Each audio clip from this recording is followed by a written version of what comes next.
এই মশলা আমাদের জানা থাকা উচিত, যেটা হাদিস রাসূলুল্লাহকে নিয়ে যে কটূক্তি করবে, ব্যঙ্গ করবে, সে যেই হোক তার শাস্তি হলো কতল। এবং এখানে আইন হাতে তুলে নিতে হবে, নিয়ে এটা করতে হবে। তারপর দরকার হয় তার ফাঁসি হবে, হোক, তো জান্নাতি হয়ে গেছে।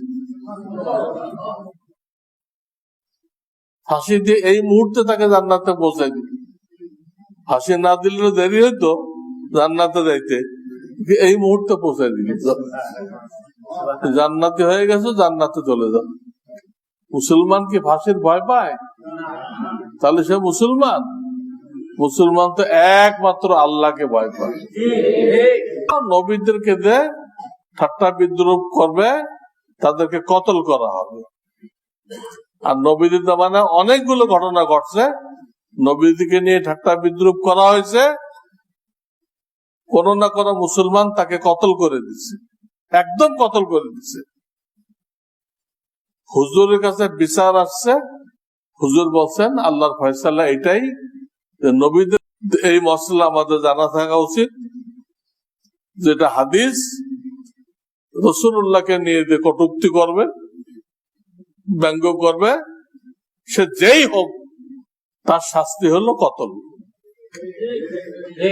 এবং এখানে আইন হাতে তুলে নিতে হবে, নিয়ে এটা করতে হবে। তারপর দরকার হয় তার ফাঁসি হবে, হোক, তো জান্নাতি হয়ে গেছে। ফাঁসি দিয়ে এই মুহূর্তে তাকে জান্নাতে পৌঁছাই দিল।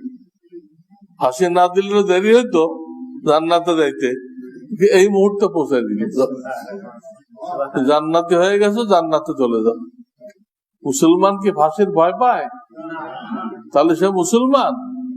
মুসলমান তো একমাত্র আল্লাহকে ভয় পায়। নবীদেরকে দে ঠাট্টা বিদ্রুপ করবে, তাদেরকে কতল করা হবে। আর নবীদের মানে অনেকগুলো ঘটনা ঘটছে, নবীদেরকে নিয়ে ঠাট্টা বিদ্রুপ করা হয়েছে, কোন না কোন মুসলমান তাকে কতল করে দিচ্ছে, একদম কতল করে দিচ্ছে। হুজুরের কাছে বিচার আসছে, হুজুর বলছেন আল্লাহর ফয়সালা এটাই, নবীদের গালি দিবে সে কতল, সোজা কতল। তার জন্য জান্নাত অজীব, জান্নাত অজীব হয়ে গেল যে কতল করবে। এই কথাটা সব জায়গায় খাটবে না যে আপনারা বিচার হাতে তুলে নেবেন না।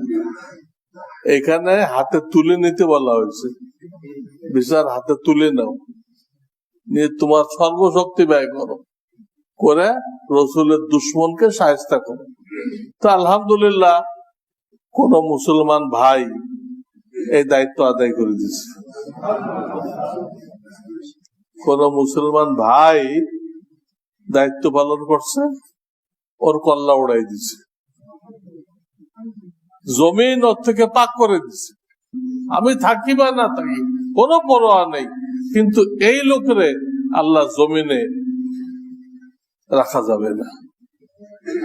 এরকম হাদিসে অনেক ঘটনা পাওয়া যায়, অনেক ঘটনা পাওয়া যায়, একটা দুটা না, অনেকগুলো ঘটনা পাওয়া যায়।